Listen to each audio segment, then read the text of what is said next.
Recently, you may have been hearing a lot of terms being bandied about, expressions such as girl power. In terms of certain races, you hear the term magic being used. What is it about the female species that is so special? What are the factors that allow a woman to wield so much power?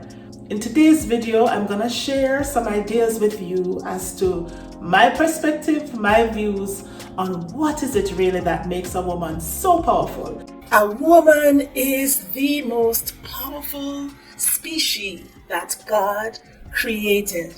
Stay tuned to find out why.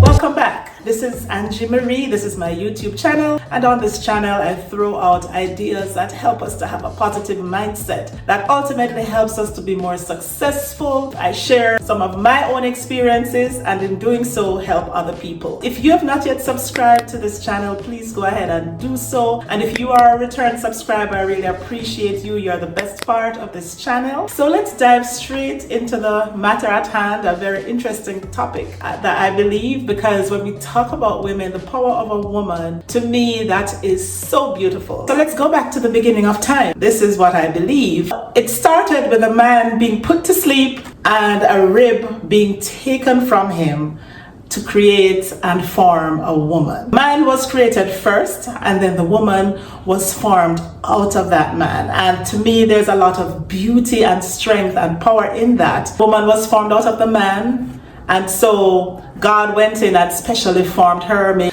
made all the curves and so forth. The woman is the missing piece of the man, and that's why some men are constantly searching for that part of himself. And many times when he finds her, he describes her as bone of his bone, flesh of his flesh, which is how Adam responded when he saw the woman for the first time. His response was that, wow, she's the bone of my bone and flesh of my flesh. I don't know if God didn't put Adam to sleep to create the woman. I don't know if maybe Adam would have been resisting and saying, no, he wants to have someone just like himself being created. But God was wiser and knew the best way to kind of shut Adam up and create something even more beautiful and give Adam that pleasant surprise. Here are the three main things that I believe that explain why a woman is so powerful. Number one, it's because she was specially formed. She was not just created with the words,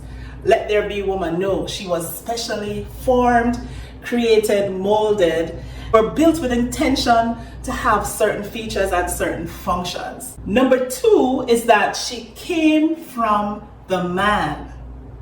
The woman came from the man. It's man with the W-O added at the front of it. There's no denying this. Okay, so you have the male, and the woman version is female. Significant things such as her monthly cycles, her period, it's her menses. She is menstruating.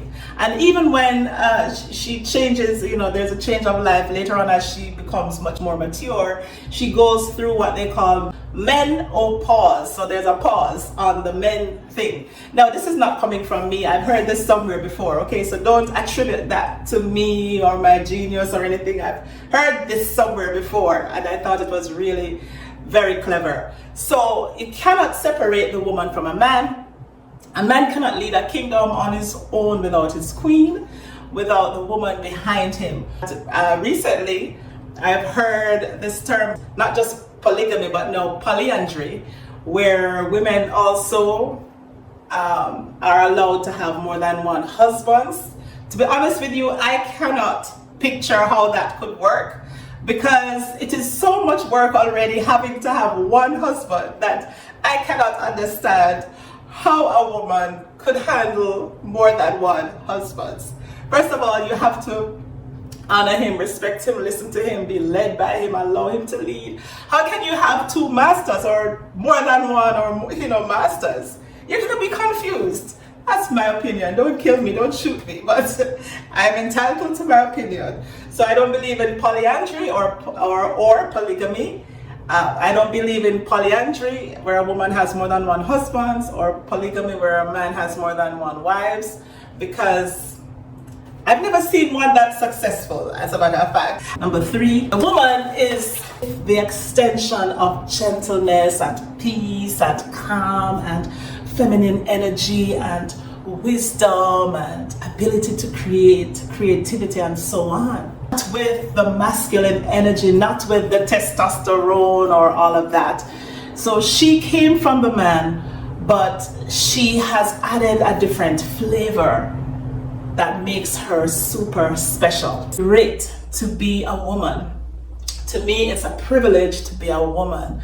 So ladies, you are beautiful, you are feminine, and there's a lot of power that you carry with that.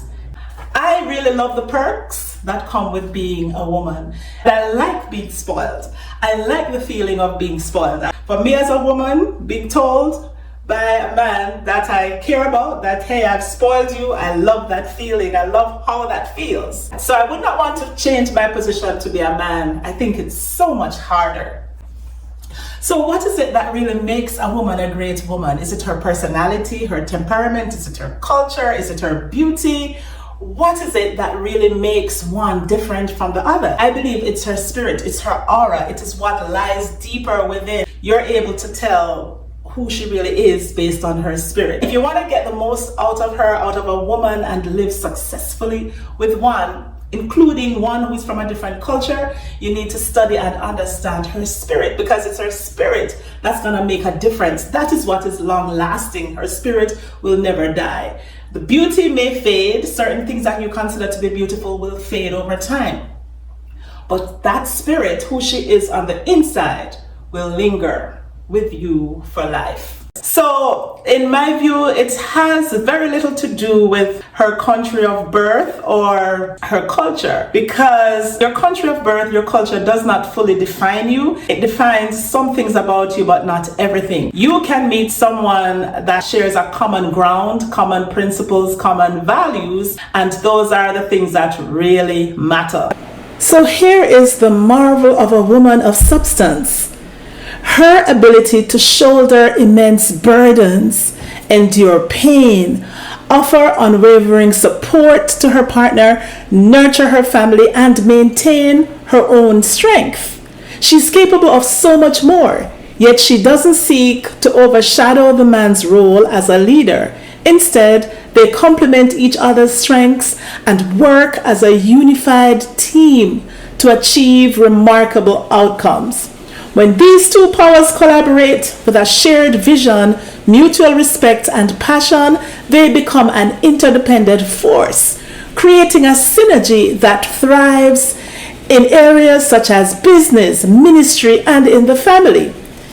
It's like finding the perfect match of the correct ribs and bones, aligning their DNA to understand their unique roles and responsibilities for a harmonious partnership. If you have not yet subscribed to this channel, please go ahead and subscribe, like this video, and let me hear your comments. Thank you so much. This is Angie Marie, and I'll see you soon in the next video.